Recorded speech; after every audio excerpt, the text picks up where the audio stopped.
morning, Your Majesties. Welcome back to my YouTube channel. For those of you that are new here, welcome to my YouTube channel and happy day 17 of Pre-Hallowed Princess. I have another story time for you guys. Are y'all ready for this one? Shoot. Okay, this one's called The Forest. Tashi. Brother Majesty, before I started filming, Brother Majesty said I have to play with Tashi, but I think she should come in here. Tashi! Oh yeah, we're just gonna read. Yeah, this was called The Forest. Okay. I was 8 years old when we first moved into the house on the edge of the forest. My parents had their doubts about buying a house with a backyard bordered by a forest. They had concerns about wild animals getting into our bins or hurting our dogs, and were worried one of us might go too far into these trees and get lost. But it was cheap. My dad liked the seclusion. My mom loved the house itself, and my siblings and I were excited about playing in the backyard and exploring the forest. Hi, Mika. Y'all do too much. Mika. Hi. There's Mika. I'm just reading some stories for my channel, Mika James. So, yeah, Tasha will probably come in too. Okay. Our first sign that something wasn't right was that our dogs were absolutely terrified of the forest. They never went into the forest for any reason. If a toy they'd been playing with found its way past the tree line, they would refuse to retrieve it. And when one of us went in, they would pace anxiously until we returned. On occasion, we'd notice the dog staring at a spot in the forest in obvious distress, sometimes growling or barking, but we could never see anything there. My brother once carried one of the dogs into the trees to show her there was nothing scary about it, but she wriggled out of his grip and sprinted into the house in a panic. If we were in the backyard when it was getting dark, we sometimes heard noises like someone was talking through the forest. Sticks crunching underfoot, branches being pushed aside. If we called out, there was no response. But if we shined a flashlight around, we would occasionally catch a glimpse for just a split second of something that we could swear looked like a person walking around in the dark. My parents quickly banned us from entering the forest at all after dark, and even during the day, we weren't allowed to go out of sight of the house. My sister's bedroom, my sister's bedroom window looked out at the backyard and the forest beyond, and she remembers looking out her window one night and seeing a shadowy figure standing right at the edge of the backyard.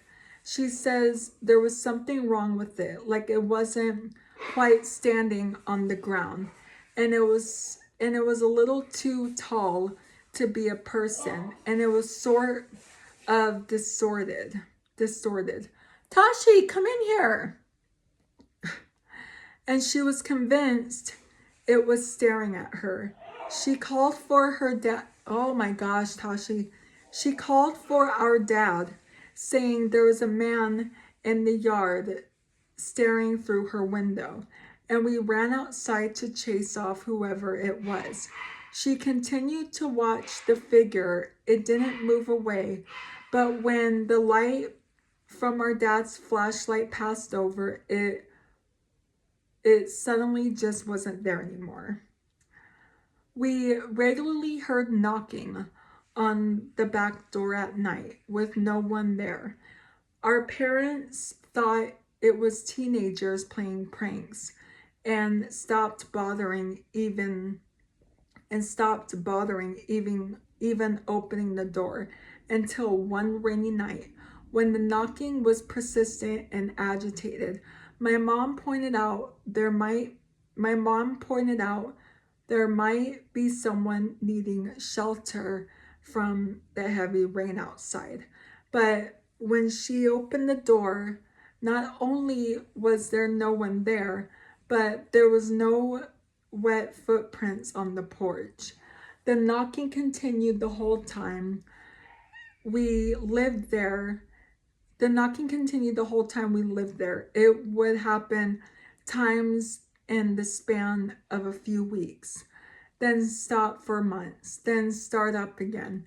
My parents eventually installed a security camera, and there was never anyone at the door. Yeah.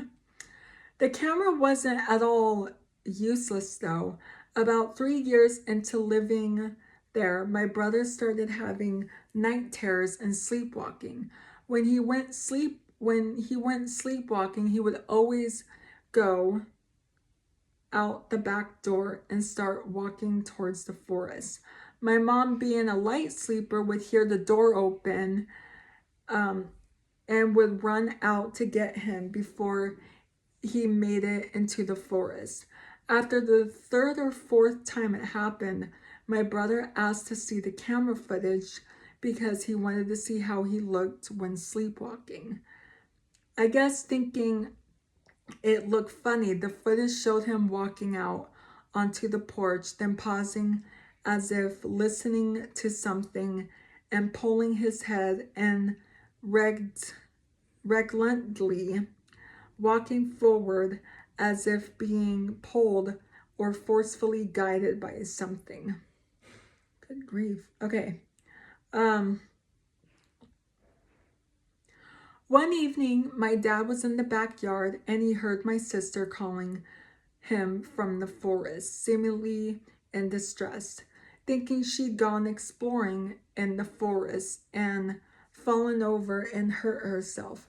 He ran in and started calling to her, but quickly realized it was too dark to see her and he couldn't pinpoint where her voice was coming from.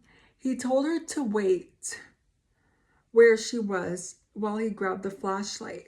When he ran back into the house for the flashlight, he saw my sister inside, safe and completely unconcerned. At the time, my dad hadn't told us about hearing my sister's voice in the forest.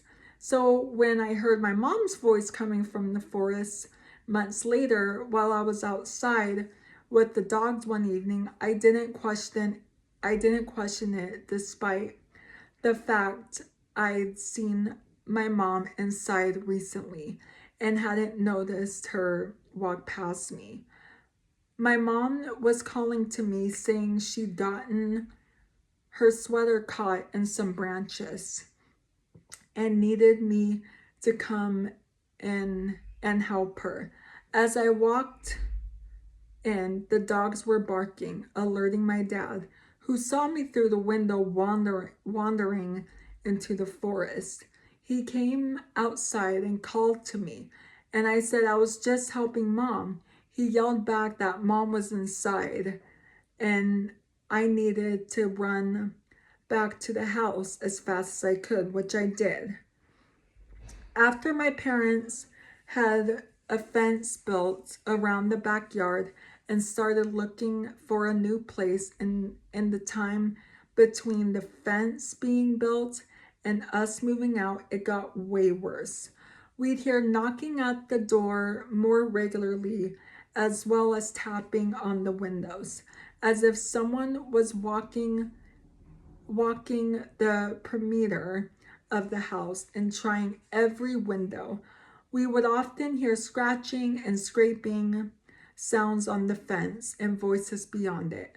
My brothers night terrors got more frequent, and one night my mom didn't hear the door open when he went sleepwalking, and he woke up standing at the fence, staring into the forest with the dogs barking at him. The last morning we spent there, less than 4 years after we moved in, we woke up to find the back door fully open, and the security camera footage showed it slowly swing open on its own. Since moving out, my brother's sleepwalking has stopped, though he still gets night terrors and he suffers from pretty severe anxiety. A few nights ago, he called me out of the blue, and after a bit of small talk, he asked me if I think the door being open that final night means whatever was out there finally got in. He was trying to make light of it, saying he was getting into the spirit of Halloween, joking about how maybe we should get all exercised just in case something latched on to us all those years ago. But I think he's deeply bothered by everything that happened. I know I still am a little. I still get nervous around dark wooded areas. I don't know what I think was out there in the forest behind our house, but I get the feeling that given the chance, it would have swallowed us whole. Yeah, that is scary. What do you guys think of that story? Let me know down in the comments. I love you guys so much. That is going to be it for day 17 of Pre-Hallowed Princess. Annabelle says the same thing. She says she loves you guys too. So if you're new here, hi, I'm Princess Peyton. Hit the red button to become your majesty and hit the bell notification so you're notified every time I upload a video. And I love you guys so much. You guys are the best human beings ever made. And you're the king of my heart in the song lyrics of Taylor Swift. And I'll see you guys in tomorrow's video for day 18 of Pre-Hallowed Princess. I love you guys. Bye. Mwah.